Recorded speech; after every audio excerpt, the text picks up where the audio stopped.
Here we have a Harley-Davidson 2012 Sportster Custom. It's a full stage 1 tune with a heavy breather.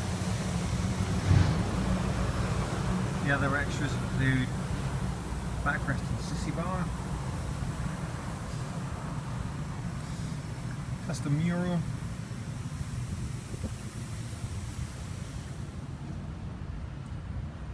and tinted screen.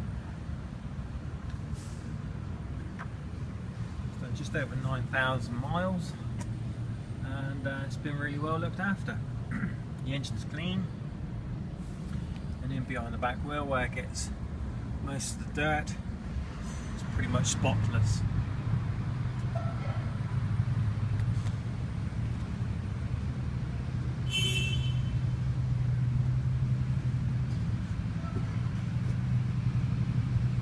If you'd like to know more about this bike, click on the links below. Thank you.